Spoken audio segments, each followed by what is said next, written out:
বিষ দেয়া হয়েছিল ইয়া আলী খ্যাত জুবিন গার্গকে। ইয়াতে সেদিন ঠিক কী ঘটেছিল বিস্ফোরক তথ্য উঠে এলো। জনপ্রিয় গায়ক জুবিন গার্গের মৃত্যুর পর থেকেই গোটা সঙ্গীত জগৎ, আসামবাসী ও তার অনুরাগীরা গভীর শোকে নিমজ্জিত। জুবিন গার্গের হঠাৎ মৃত্যু নিয়ে এখনও ঘিরে রয়েছে নানান প্রশ্ন। সরকারি ময়নাতদন্তে যেখানে মৃত্যুর কারণ হিসেবে উঠে এসেছে স্কুবা ড্রাইভিং চলাকালীন ডুবে যাওয়া, সেখানে সামনে এলো নতুন এক চাঞ্চল্যকর অভিযোগ। বলা হচ্ছে এই মৃত্যু নিছকই দুর্ঘটনা নয়, বরং আগে থেকেই পরিকল্পিত এক চক্রান্তের শিকার হয়েছেন জুবিন গার্গ। যেখানে জুবিনের মৃত্যু অর্থাৎ সিঙ্গাপুরে হয়েছে, সেখানে প্রথম ময়নাতদন্ত হয়। সেই রিপোর্টে উল্লেখ আছে জলে ডুবেই মৃত্যু হয়েছে তার, শরীরে কোনো বিষক্রিয়া মেলেনি।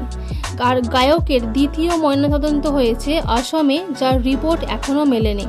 জুবিন গার্গের মৃত্যুর রহস্য নিয়ে এখনও সন্দেহ আছে। বিতর্কে জানা যায় দুই অভিযুক্ত শ্যামকানু মহন্ত ও সিদ্ধার্থ শর্মা, মানে জুবিন গার্গের ম্যানেজার, এই দুজনকে এই মামলায় গ্রেপ্তার করেছেন পুলিশ।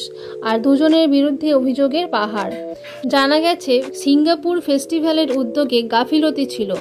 জুবিনের অসুস্থতা জানা সত্ত্বেও তাকে সাঁতার কাটতে বারণ করা হয়নি। গায়কের দেখভাল ঠিকভাবে করা হয়নি। এই অভিযোগের পাহাড়েই মিশেছে রাজনীতির রং।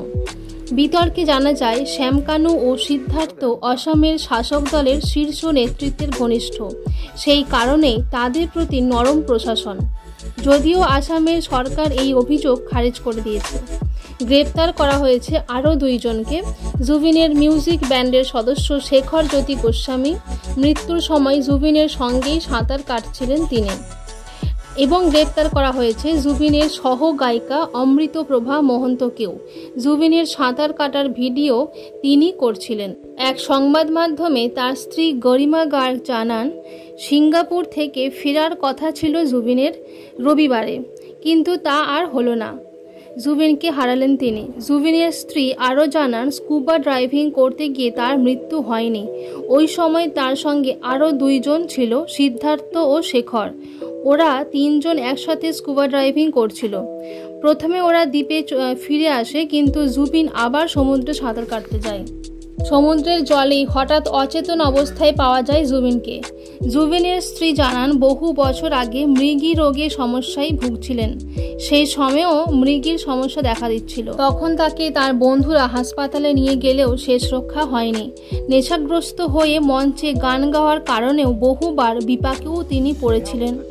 দারুণ শিল্পী হয়েও অনিয়ন্ত্রিত জীবনযাপন তাকে ঠেলে দিচ্ছিল অন্ধকারে।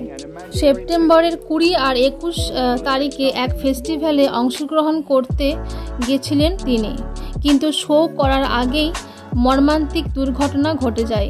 স্কুবা ড্রাইভিং করতে গিয়ে মৃত্যুর কোলে ঢলে পড়লেন তিনি। সূত্রে জানা যায় ড্রাইভিং চলাকালীন হঠাৎ শ্বাসকষ্ট শুরু হয়েছিল জুবিনের। তবে সঙ্গে সঙ্গেই তাকে হাসপাতালে নিয়ে যাওয়া হয়, কিন্তু শেষ রক্ষা করা যায়নি। হঠাৎ এই ঘটনা ঘটায় তার অনুরাগী ও ভক্তরা ভেঙে পড়েছেন। তবে তার মৃত্যু নিয়ে এখনও তদন্ত চলছে।